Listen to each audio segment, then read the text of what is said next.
Lihim ng liham. Ang pinakamakulit na girlfriend mo sa balat ng radyo. Isang magandang morning sa inyong lahat! Ako pa rin po nag-iisang girlfriend mo sa radio. My name is Lindsay. Makulit pero may puso, handang makinig sa mga kwento mo. Alam mo, feeling ko kailangan mo na siyang iwan kasi it doesn't make sense. Ang kwento sa lihim ng liham.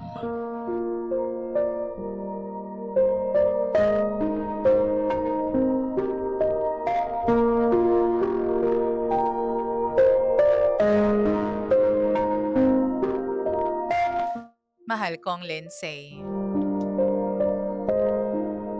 6 years na po kaming kasal ng mister ko at meron kaming 4 years old na anak na babae.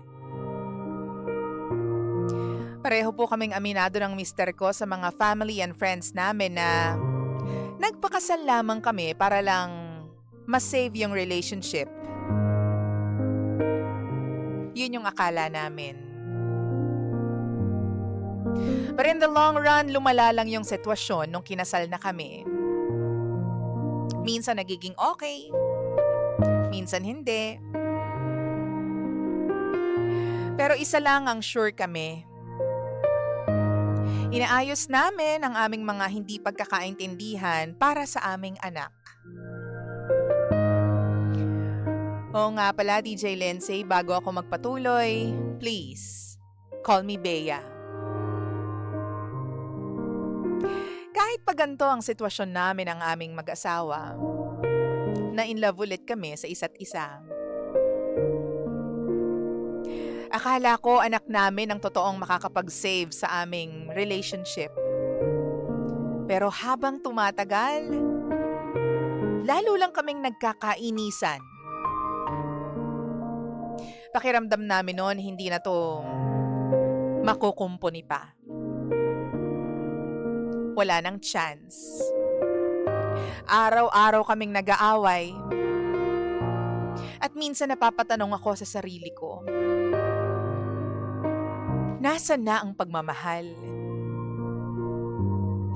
Nasaan na ang pundasyong pag-iibigan naming dalawa?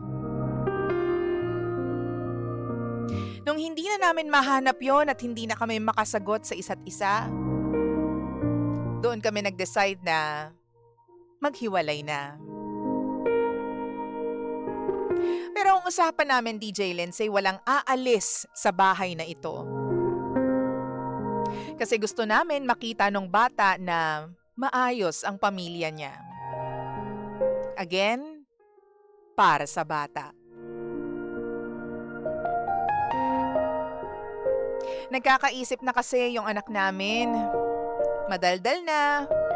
Tanong ng tanong. Kapag napapalakas lang yung boses namin, magtatanong na yan. Mami, Daddy, nag-away ba kayo? Kaya naman, iniiwasan namin na magkaroon ng diskusyon sa harap niya. Imbes, naglalambingan kami kapag alam namin na nandyan siya. Para ma-feel niya na in love pa rin ang mommy at daddy niya.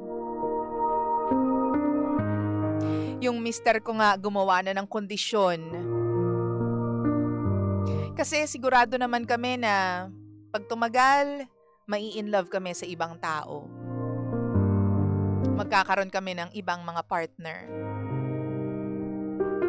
Kaya ang kondisyon ni mister, huwag ako magseselos o magagalit kapag nagpakilala siya ng bagong girlfriend niya. Ang sabi ko naman sa kanya na fall out of love na ako. Never na akong magseselos. Akala ko rin, DJ Lindsay, yun na talaga yung mararamdaman ko eh. Akala ko, bato na ako. Pero iba pala talaga kapag nasa harap mo na. Isang araw, pinakilala niya sa akin yung girlfriend niya. Nakaramdam kaagad ako ng selos. Tapos ang pakilala niya sa girlfriend niya sa anak namin ay kapatid daw niya. Kaya dapat daw ang tawag niya daw doon ay tita. At alam mo ba, doon na siya sa bahay namin titira pansamantala. Medyo doon po ako nagulat, DJ Lindsay, kasi wala naman sa usapan namin yun. Pero nandyan na. Pagdating sa bahay ng babae, may mga damit na. Usapan na lang namin na kapag nandyan ang bata, ang turingan nila magkapatid. Kapag nakatalikod, sige, magpaka-sweet kayong dalawa. Totoo naman, DJ Lindsay, hindi ko na mahal yung mister ko. Pero ewan ko ba, bakit ba ako nagsiselos? Parang gusto ko silang paghiwalayin. Hindi ako makaalis ng bahay, hindi ako makagawa ng mga gagawin ko. Pero ang kinaka-worry ko lang, DJ Lindsay, is baka makita ng anak ko, magtaka, at baka maapektuhan siya. Hindi naman ako makaalis ng bahay kasi parehong sa amin itong bahay na ito. Nung isang linggo nga magkakasama kami sa lamesa na nag-dinner. Tapos ang sabi ng anak ko, Mommy, Daddy, hug. May ganyan kasi siyang eksena. Minsan magre-request ng hug. Kasabay-sabay kami ng mister ko. Kasama siya. Yayakapin namin ang isa't isa. Nandun sa tabi ang girlfriend. Kaya napaka-awkward talaga ng mga oras na yon. Pero para sa bata, ginawa namin. Nag-hug kami bilang isang pamilya. Tapos bigla kaming nag-kiss ng mister ko. Nakasanayan na rin siguro namin yon kapag nagpapahug yung anak namin. Yung girlfriend, nag-walk out. Ewan ko ba, pero parang bigla akong natuwa.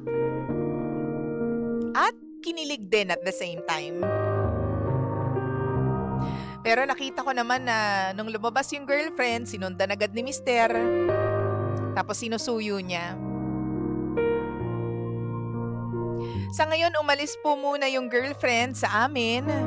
At nakikiusap si mister na baka pwede ko raw silang payagan na bumukod na lang. Hindi ko alam kung anong dapat kong ma-feel ngayon. DJ Lindsay, may parte sa akin na parang gusto kong ipaglaban yung pamilya namin. But deep inside, parang gusto ko na rin sumuko.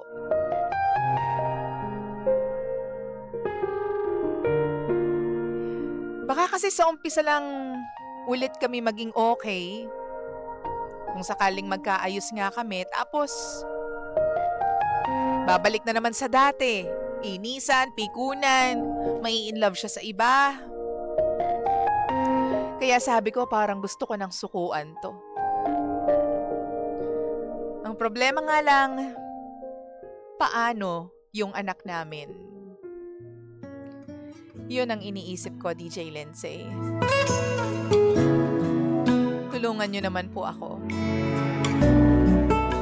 Ako si Bea, at ito ang lihim ng aking liham.